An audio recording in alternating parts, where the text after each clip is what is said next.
வணக்கம்.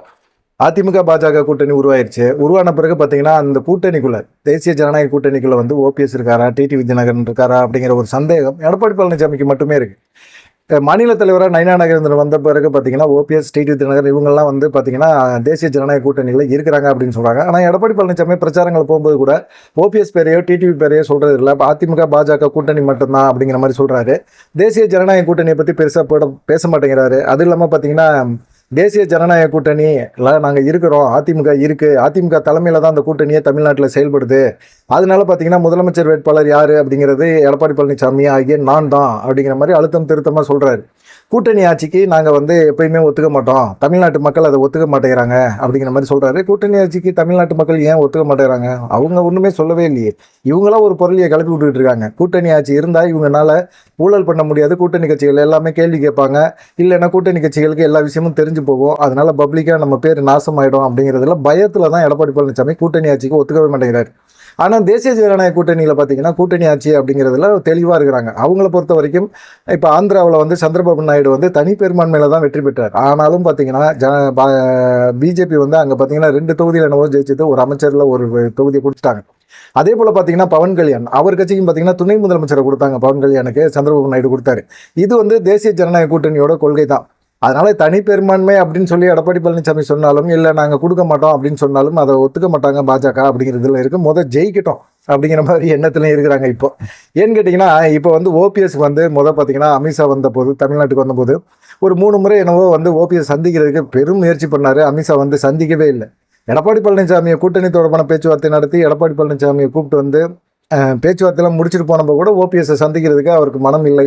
அதனால வந்து ஓபிஎஸ் தரப்பு வந்து மிகப்பெரிய அதிருப்தி. எதுக்காக நம்ம பாஜக பின்னாடி சுற்றிட்டு இருக்கணும்? ஏன் நம்ம போய் பாஜக போய் பார்க்கணும்? ஏன் அமித்ஷாவை பார்க்கணும்? நீங்கள் பாட்டு தனியாக நம்ம பாஜக கூட்டணிலேருந்து வெளியே வந்துட்டோம்னு சொல்லிடுங்க அப்படிங்கிற மாதிரி ஒரு எண்ணத்தில் இருந்தாலும் ஓபிஎஸ்க்கு வந்து ஒரு நம்பிக்கை இருந்தது. அமித்ஷாவும் பிரதமர் மோடியும் நம்மளை கைவிட மாட்டாங்க அப்படிங்கிற ஒரு எண்ணம் இருந்தது. தொடர்ந்து பார்த்தீங்கன்னா ஓபிஎஸ்க்கு ராமநாதபுரம், தேனி, சிவகங்கை மாவட்டத்தில் ஒரு செல்வாக்கு இருக்குது அப்படிங்கிறத ப்ரூஃப் ஆகிருக்கு. ஏன்னா ராமநாதபுரத்தில் அவர் நின்று சுயேட்சா நின்று பாஜக ஆதரவோடு நின்று கிட்டத்தட்ட ஒரு 3 லட்சம் ஓட்டுகளுக்கு மேலே வாங்கியிருக்காருல்ல. அப்போ வந்து அவருக்கு வந்து அந்த எண்ணம் இருக்குமா இருக்காதா, செல்வாக்கு இருக்கா இல்லையாங்கிறத அவங்க உணர்ந்துருப்பாங்களா மாட்டாங்களா அப்படிங்கிற ஒரு விஷயம் இருக்குது. தென் மாவட்டங்களில் ஓபிஎஸ், டிடிவி தினகரன், சசிகலா இவங்க 3 பேரையுமே தவிர்க்க முடியாது அப்படிங்கிற ஒரு எண்ணம் பாஜக மேலிடத்துக்கு இருக்குது. ஆனால் எடப்பாடி பழனிசாமிக்கு அந்த எண்ணமே கிடையாது. அவர் வந்து என்ன சொல்கிறாரு, இப்போ பிரதமர் வந்து தூத்துக்குடிக்கு வராரு. அவர் வந்து தூத்துக்குடி வரும்போது ஓபிஎஸ் வந்து அது பிரதமர் மோடியை சந்திக்கிறதுக்கு வரவேற்கிறதுக்கும் வழி அனுப்புறதுக்கும் அவர் வந்து ஓபிஎஸ் வந்து ரெடியாக இருக்கிறாரு. அது மாதிரி ஒரு கடிதமும் போட்டிருந்தாரு. இது மாதிரி நீங்கள் தூத்துக்குடி வரும்போது நாங்கள் உங்களை சந்திக்க விரும்புகிறேன் அப்படிங்கிற மாதிரி ஓபிஎஸ் சொல்லியிருந்தாரு. தொகுதி சம்பந்தமாக பேசுறதுக்கு தான் அந்த சந்திப்பு அப்படிங்கிற மாதிரி சொல்கிறாங்க. ஆனால் ஓபிஎஸ் வந்து அது இல்லை. அவர் வந்து நேராக சந்திக்கிறது வந்து ஓபிஎஸ்ஸை முதல் சந்திச்சுட்டு அதுக்கப்புறமா தான் திருச்சியில் போய் எடப்பாடி பழனிசாமியை சந்திக்க போகிறாரு அப்படிங்கிற மாதிரி சொல்கிறாங்க. அதனால் பார்த்தீங்கன்னா இப்போ வந்து என்னன்னா, ஓபிஎஸோட கடிதத்துக்கு உடனே பதில் சொல்லியிருக்காங்க. அப்படிங்கும்போது இது எடப்பாடி பழனிசாமிக்கு ஒரு அதிர்ச்சியாக இருக்குது. எப்படி இது வரைக்குமே வந்து அமித்ஷா வந்தபோது ஓபிஎஸை வந்து சந்திக்க மாட்டேன்னு சொன்னார். இப்போ பிரதமர் மோடி வந்து சந்திக்கிறாரு, இது எப்படி சாத்தியம் அப்படிங்கிற மாதிரி இருக்குது. இந்த மாதிரி சூழ்நிலையில தான் வந்து இப்போ புதுக்கோட்டையில் எடப்பாடி பழனிசாமி ஒரு செய்தியாளர் சந்திக்கும் போது சொல்லிட்டு இருந்தார். இது மாதிரி டிடிவி தினகரன் வந்து அவர் தேசிய ஜனநாயக கூட்டணிக்கு தான் வந்து ஆட்சி அமைக்கும், கூட்டணி ஆட்சி தான் அப்படின்னு தொடர்ந்து சொல்லிக்கிட்டே இருக்கிறாரு.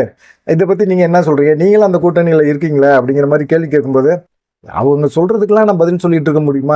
யாரோ என்னவோ சொல்லுவாங்க. கூட்டணியில் யார் இருக்காங்கிறது எங்களுக்கு தான், நாங்கள் தான் சொல்லணும் அவங்கெல்லாம் கூட்டணியில் இருக்காங்களா இல்லையான்னு சொல்லிட்டு. ஏன்னா இது வரைக்குமே அதிமுக பாஜக கூட்டணியில் தான் இருக்குது.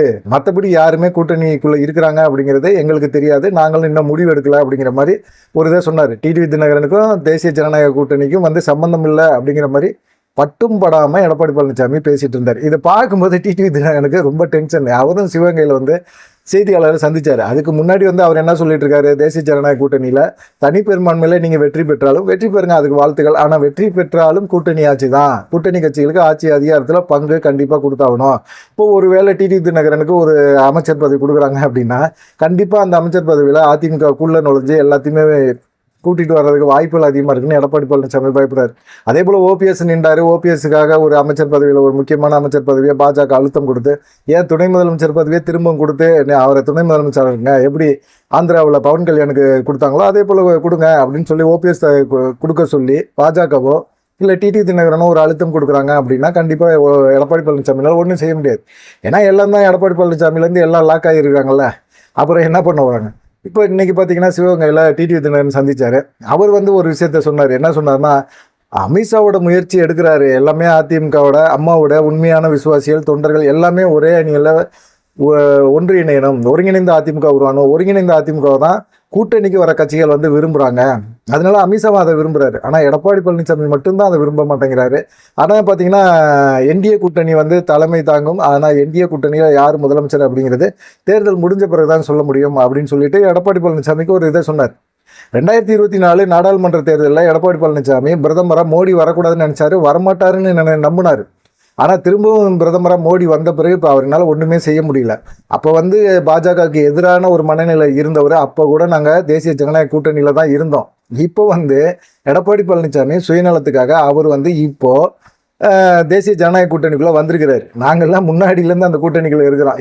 நாங்கள் கூட்டணிக்குள்ளே இருக்கோமா இல்லையாங்கிறத எடப்பாடி பழனிசாமி சொல்ல வேண்டிய அவசியமே கிடையாது. நாங்கள் தான் சொல்லணும் எடப்பாடி பழனிசாமி இந்த கூட்டணிக்குள்ளே இருக்காரா இல்லையா அப்படிங்கிற முடிவை நாங்கள் தான் சொல்லணும் அப்படிங்கிற மாதிரி இருந்தது. இது வரைக்குமே எடப்பாடி பழனிசாமி அண்ணாமலை அட்டாக் பண்ணி பேசினார், நயினா நாகேந்திரன் பேசினாங்க. எல்லாருமே சொன்ன ஒரு விஷயம் என்னன்னா கூட்டணி ஆச்சு அப்படிங்கிறத சொன்னாங்க. அப்போ வந்து அண்ணாமலை மேலேயும் சரி, கூட்டணியை உடைக்கிறதுக்கு அண்ணாமலை, நயினா நாகேந்திரன் இவங்கெல்லாம் பேசுகிறாங்க அப்படிங்கிற மாதிரி ஒரு குற்றச்சாட்டை எடப்பாடி பழனிசாமி வச்சாரு. நீங்களாம் அமைதியாக இருங்கன்னு அமித்ஷா அவங்களெல்லாம் அமைதியாக இருக்க சொல்லிட்டு கூட்டணி கட்சிகளில் இருக்கிற டிடி தினகரனை டெய்லி செய்தியாளர் சந்திக்கும் போது பேசுங்க அப்படிங்கிற மாதிரி ஒரு குற்றச்சாட்டையும் சொல்லியிருக்காங்க. இப்போ வந்து 2024 அதுக்கு முன்னாடியிலேருந்தே நாங்கள் தேசிய ஜனநாயக கூட்டணியில் இருக்கிறோம். இப்போ தான் எடப்பாடி பழனிசாமி வந்திருக்கிறாரு. தேசிய ஜனநாயக கூட்டணியோட சட்டத்திட்ட விதிகள் என்னங்கிறது அவருக்கு தெரியுமா தெரியலையாங்கிறது தெரியல. அவர் தெரிஞ்சுக்கிட்டு அதுக்கப்புறமா பதில் சொல்லுங்க அப்படிங்கிற மாதிரி சொல்லியிருந்தாங்க. சரி, அடுத்தது மூணாவது மிக முக்கியமான விஷயம் என்னன்னு கேட்டிங்கன்னா, எடப்பாடி பழனிசாமி எங்கெல்லாம் போகிறாரு அங்கெல்லாம் பார்த்தீங்கன்னா அவ்வளோ கும்பல் வருது. எப்படிங்க கும்பல் வருது அப்படின்னு பார்த்தீங்கன்னா, அதுக்கான விளக்கம் நேற்று ஒரு வீடியோ வந்து சமூக வலைத்தளங்களில் பயங்கர வைரல் ஆகிட்டு இருக்கு. புதுக்கோட்டையில் தேர்தல் பிரச்சாரத்துக்காக எடப்பாடி பழனிசாமி போயினார். குறிப்பாக பார்த்தீங்கன்னா கந்தர்வக்கோட்டை பகுதியில் போன பிறகு பார்த்தீங்கன்னா எடப்பாடி பழனிசாமியோட தேர்தல் பிரச்சாரத்துக்காக அவ்வளோ பெரிய கும்பலை காட்டினாங்க. ஒரு முட்டு சந்துக்குள்ளே ஒரு கும்பலை காட்டுறாங்க, ஒரு டிராஃபிக் ஏற்படுத்தி ஒரு கும்பலை காட்டுறாங்க. அந்த கும்பலை கூட்டிகிட்டு வர்றது கூட பார்த்தீங்கன்னா அந்த கும்பல் எல்லாம் காட்டி எடப்பாடி பழனிசாமி பிரச்சாரம் பண்ணிட்டு ரொம்ப சந்தோஷமாக அவர் போகும்போது தான் அந்த வீடியோவும் வெளியாகுது. என்ன பார்த்தீங்கன்னா, எடப்பாடி பழனிசாமி கும்பல் கூட்டுறதுக்கு ஒன்றியத்தில் இருக்கிற நிர்வாகிகள் எல்லாமே சூழ்ந்து கந்தர்வக்கோட்டை பகுதியில் ஒரு இடத்துல உட்காந்து பணத்தை பங்கு பிரிக்கிறாங்க. ஒரு ஒன்றியத்துக்கு இவ்வளோவா, எவ்வளோ பேர்ப்பா நீ 135 பேரா, ஒரு 18,000 எடுப்பா அப்படிங்கிற மாதிரி சொல்கிறாங்க. 6 லட்சங்கிறாங்க, 8 லட்சங்கிறாங்க. நீ எவ்வளோ கூட்டிகிட்டு வந்த அப்படிங்கிற மாதிரி காசை கொடுக்குறாங்க. கட்டுக்கட்டா நோட்டா, 500 ரூபா நோட்டாக இருக்குது. எல்லாம் பார்க்கும்போது அந்த வீடியோலாம் பார்க்கும்போது இப்படியெல்லாமாடா பண்ணுவீங்க ஒரு கும்பலை சேர்த்துக்கிறதுக்கு இவ்வளோ பணத்தையா? அதுவும் பார்த்தீங்கன்னா அந்த கந்தர்வக்கோட்டையில் ஒரு ஒன்றியத்தில் இருக்கிறவங்களுக்கு ஒரு 6 லட்ச ரூபா ஒரு ஒன்றியத்துக்கு கொடுக்குறாங்க அப்படின்னா எவ்வளோ காசை செலவு பண்ணி இவ்வளோ கும்பலை காட்டுறாங்க. இவ்வளோ கும்பலும் உங்களுக்கு ஓட்டா விழுமா? மக்களை வந்து முட்டாளாவே நினைக்கிறீங்களே? எப்படி இவ்வளோ பேர் வந்து எப்படியா இருந்தாலும் சமூக வலைதளங்களில் இது போல் வீடியோக்கள் வந்துடும் அப்படிங்கிற ஒரு எண்ணம், பயம் எதுவுமே இல்லாமல் இவ்வளோ துணிச்சலாக பண்ணுறீங்க அப்படிங்கிற ஒரு கேள்வியை கேட்குறாங்க. அது இல்லாமல் பார்த்தீங்கன்னா, இங்கே போனோன்னா நம்மளால் விஜய் பாஸ்கர் இருக்கார்ல, அவர் என்ன பண்ணுவார், திமுகவின் உருட்டுகளும் திருட்டுகளும் உண்மைக்காக உரிமைக்காக அப்படின்னு சொல்லி ஒரு இதை புதுசாக ஒன்று கண்டுபிடிக்கிறார். அதில் என்னன்னா 2021 சட்டமன்ற தேர்தல் சமயத்தில் திமுக வந்து நிறைய தேர்தல் வாக்குறுதிகளை கொடுத்துருந்தாங்க. அந்த வாக்குறுதிகள்லாம் நிறைவேற்றினாங்களா அப்படின்னு பார்த்தீங்கன்னா, எடப்பாடி பழனிசாமி என்ன சொல்கிறாரு, நிறைவேற்றவே இல்லைங்கிறாரு. நம்மளும் அதான் சொல்கிறோம், நிறைவேற்றவே இல்லை. திமுக வந்து நிறைவேற்றவே இல்லை. ஆனால் திமுக தரப்பில் என்ன சொல்கிறாங்க, 99% வந்து நாங்கள் முடிச்சிட்டோம், இன்னும் கொஞ்சம் தான், இன்னும் இருக்கிற 7-8 மாதத்துக்குள்ளே நாங்கள் அதையும் முடித்து மக்களை வந்து திமுகவோட தேர்தல் கோரிக்கைகளை நிறைவேற்றி வைப்போம் அப்படிங்கிற மாதிரி அவங்க தரப்பில் சொல்கிறாங்க. இப்போ எடப்பாடி பழனிசாமி என்ன சொல்கிறாரு, அங்கே உட்காந்துக்கிட்டு செய்தியாளர்கள்ட்டே விஜய் பாஸ்கர் மூலமாக அந்த இதில் ஒவ்வொன்றையும் ஒவ்வொரு இதை கொடுத்து பேப்பரை கொடுத்து என்னென்ன இது வந்து திமுக தேர்தல் அறிக்கையில் சொன்ன விஷயங்களை வந்து சொல்லுங்கள் அப்படின்னு சொல்லி ஒவ்வொருத்தங்களுக்கும் ஒரு பேப்பர் போகுது. அது இல்லாமல் அங்கே வந்து இவர் வேறு விஜய் பாஸ்கர் வேறு ஒரு சட்டக்கல்லூரி நடத்திட்டு இருக்காரா, அந்த கல்லூரியில் இருந்த மாணவர்களையும் வர சொல்லி இந்த இதில் வந்து பிரச்சாரத்துக்கு பயன்படுத்திட்டாங்க. சரி, எல்லாருமே படிக்கிறாங்க. அவங்க பாவம் பார்த்தீங்கன்னா சில முக்கியமான பத்திரிகையில் இருக்கிற நிருபர்கள் எல்லாத்தையுமே வந்து திமுக வந்து இப்படி பண்ணியிருக்கு அப்படிங்கிற மாதிரி அவங்க வாயிலே சொல்ல வைக்கிறாங்க. இதுதான் பெரிய விஷயமே. அங்கே பத்திரிகையாளர்களையும் விஜய் பாஸ்கர் வந்து பயன்படுத்திக்கிட்டாரு அப்படிங்கிறது தெளிவாக தெரியுது. சரி, எல்லாமே கரெக்டு தான். இவர் வந்து அம்மாவோட கொள்கையை அம்மாவுடைய இதை வந்து கரெக்டாக வழி நடத்துகிறவர், அம்மாவுடைய அரசியலில் வந்து தொடர்ந்து பயணம் பண்ணக்கூடியவர் எடப்பாடி பழனிசாமி அப்படின்லாம் சொல்கிறாங்கல்ல. திமுக சொன்ன ஒரு தேர்தல் அறிக்கையில் எங்கேயாவது அவர் வந்து உண்மையான அதிமுக இருந்தால் சொல்லியிருக்கணும்ல. கொடநாடு சம்பந்தப்பட்ட ஒரு வழக்கு இருக்குது. அந்த வழக்குல 3 மாசத்துல வந்து நாங்க ஆட்சிக்கு வந்தா கண்டுபிடிக்கிறேன்னு சொன்னார். உண்மையான குற்றவாளியை கண்டுபிடிக்கிறேன்னு சொன்னார். கண்டுபிடிச்சாங்களா? திமுக கண்டுபிடிக்கல. இது சம்பந்தமா யாரு கேள்வி கேட்கணும்? அம்மாவுடைய ஆட்சி தான் மிச்ச மீதி நாட்களில் வந்து எடப்பாடி பழனிசாமி முதலமைச்சராக இருந்தார் 4.5 வருஷம். அவர் என்ன செஞ்சிருக்கணும்? அவருடைய ஆட்சி காலத்தில் தான் கொடநாடுல கொலை சம்பவம் நடந்துச்சு. அங்கே வந்து அம்மாவுடைய பங்களா அப்படிங்கிறது நல்லா தெரியும். ஆனால் அவர் வந்து அது சம்பந்தமாக திமுக ஏன் இன்னும் நடவடிக்கை எடுக்கல? உண்மையான அதிமுகவா எடப்பாடி பழனிசாமி அம்மாவோட விசுவாசியாக இருந்திருந்தா இந்த விஷயம் சம்பந்தமாக பேசியிருக்கணுமா வேணாமா? இது சம்பந்தமாக யாரையாவது கேள்வி கேட்க விட்டுருக்கணுமா வேணாமா? இல்லை எடப்பாடி பழனிசாமி என்னாச்சு கொடநாடு சம்பந்தமாக நீங்கள் இப்போ பேசுகிறேன்னு சொன்னீங்கல்ல, நிறையா திட்டங்கள் அறிவிச்சாங்க. இந்த தாலிக்கு தங்கம், அம்மா இது அதெல்லாம் நீங்கள் வந்து கொடுக்கல. அப்புறமா இவ்வளோ பணம் தரேன்னு சொன்னீங்க பொங்கல் சமயத்தில், அதுவும் கொடுக்கல. இப்படி ஏகப்பட்ட விஷயங்களை நோண்டி நுங்கெடுத்து கண்டுபிடிச்சி பேசுறீங்கல்ல. உங்களுடைய கட்சி தலைவி அம்மா அவங்க இருந்த பங்களா, அந்த பங்களாவில் மிகப்பெரிய கொள்ளை நடந்திருக்கு. உங்கள் ஆட்சி காலத்தில் கண்டுபிடிக்க முடியல, திமுக கண்டுபிடிக்கிறேன்னு சொல்லிச்சு. என்னாச்சு அப்படின்னு உண்மையான அதிமுக தொண்டர்கள் கேட்கும்போது, அம்மாவோட விசுவாசின்னு சொல்கிற எடப்பாடி பழனிசாமி, அம்மாவோட ஆட்சியை கொடுக்குறேன் அப்படின்னு சொல்கிற எடப்பாடி பழனிசாமி கண்டிப்பாக அவர் என்ன செஞ்சுருக்கணும்? கேட்டிருக்கணுமா இல்லையா? இந்த இதில் வந்து நீங்கள் சொல்கிறீங்கல்ல திமுகவோட உருட்டு அப்படின்னு சொல்கிறீங்களே, திமுகவோட உருட்டுகளும் திருட்டுகளும் சொல்கிறீங்கள, உண்மைக்காக உரிமைக்காகன்னு சொல்கிறீங்களே, புது பிரச்சார யுத்திங்கிறீங்களே, கொடநாடு விஷயம் சம்மந்தமாக ஏன் பேச மாட்டேங்கிறீங்க? ஏன் பயப்படுறீங்க? உங்கள் மேலே மடியில் கனம் இல்லை, வழியில் பயம் இல்லை அப்படின்னு சொல்லி தொடர்ந்து பேசுகிற நீங்கள் எதுக்காவது ஒரு விஷயத்துக்கு இந்த விஷயத்துக்கு நீங்கள் பேசணுமா வேணாமா? ஏன் பேச மாட்டேறீங்க அப்படிங்கிற ஒரு கேள்வியை வந்து கேட்குறாங்க. இது வந்து இந்த திட்டத்தில் இதுக்கு பேர் வந்து ரிப்போர்ட்டு கார்டா. இந்த ரிப்போர்ட்டு கார்டை வந்து எப்படி திமுக போய் ஒவ்வொரு வீடாக போயிட்டு அந்த ஸ்டிக்கர் ஓட்டினாங்களா, அதே போல் இவங்க வந்து இந்த ரிப்போர்ட்டு கார்டை வந்து மக்கள்கிட்ட கொடுத்து நீங்கள் கேளுங்க அப்படிங்கிற மாதிரி சொல்கிறாங்க. மக்கள் வந்து என்ன மார்க் கொடுக்குறாங்களோ அதன் அடிப்படையில் நாங்கள் பேசுகிறோம் அப்படிங்கிற மாதிரி அவர் வந்து சொல்லியிருக்கிறாரு. இந்த ரிப்போர்ட்டு கார்டு வரட்டும், ஒவ்வொரு தொகுதிக்கும் வரும்போது மக்கள் வந்து கண்டிப்பாக இந்த கொடநாடு சம்பந்தமாக ஏன் நீங்கள் கேட்கல, திமுக சொன்னாங்களே அது விஷயமா ஏன் கேட்கல அப்படின்னு மக்கள் கண்டிப்பாக கேட்பாங்க. அது உண்மையான அதிமுக தொண்டர்கள் கண்டிப்பாக கேட்பாங்க. ஏன்னா கேட்டு தான் ஆகணும். அதிமுக தொண்டர்களுக்கு அவ்வளவு பெரிய அநீதியை வந்து எடப்பாடி பழனிசாமி செஞ்சார் அப்படிங்கிறத தாண்டி முதலமைச்சராக இருக்கிற ஸ்டாலினும் செஞ்சார் அப்படிங்கிறதான் இப்போ அதிமுக தொண்டர்களோட கோபமே.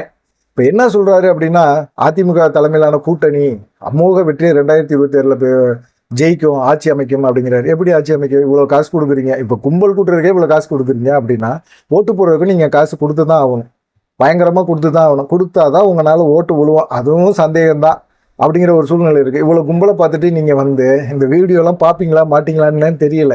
பட்டுவாடா பண்ணுற வீடியோலாம். அது இல்லாமல் பார்த்தீங்கன்னா கும்பகோணம் சைடில் ஒரு மனுஷன் பாவம், நான் 65 பேரை கூட்டிட்டு வந்தேன், 65 பேருக்கும் சாப்பாடு 130 பேரை கூட்டிட்டு வந்தேயா, எல்லாத்துக்கும் சாப்பாடு வாங்கி கொடுத்தேயா, ஒரு சாப்பாடு 65 ரூபாயா, நான் வந்து எவ்வளவு தாயா காசு செலவு பண்ணுறது, கையில் வேற எல்லாத்துக்கும் நான் காசு கொடுத்துருக்கேன், 200 கொடுத்துருக்கிறேன். இவன் என்ன செஞ்சார், ஒன்றிய செயலர் எவ்வளோ காசு கொடுத்தாரு, 2000 ரூபா பணம் கொடுக்குறாரு எனக்கு.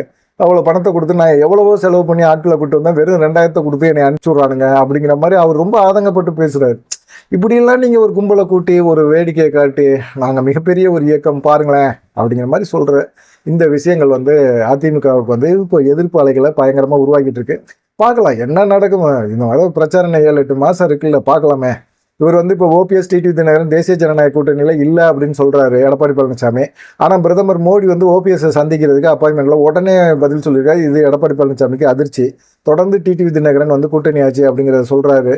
பார்க்கலாம் என்ன நடக்கும் அப்படிங்கிற விஷயத்தையும் மறக்காமல் நீங்களும் பேசுங்க, கமெண்ட் பண்ணுங்க. இந்த கொடநாடு விஷயத்தை மட்டும் ஏன் எடப்பாடி பழனிசாமி தவிர்க்கிறாரு? திமுகவோட கொடுக்கப்பட்ட தேர்தல் வாக்குறுதிகளில் சொல்லப்பட்ட அந்த விஷயத்தை மட்டும் ஏன் எடப்பாடி பழனிசாமி மறந்துட்டாரு அப்படிங்கிறத மறக்காம கமெண்ட் பண்ணுங்க. நன்றி, வணக்கம்.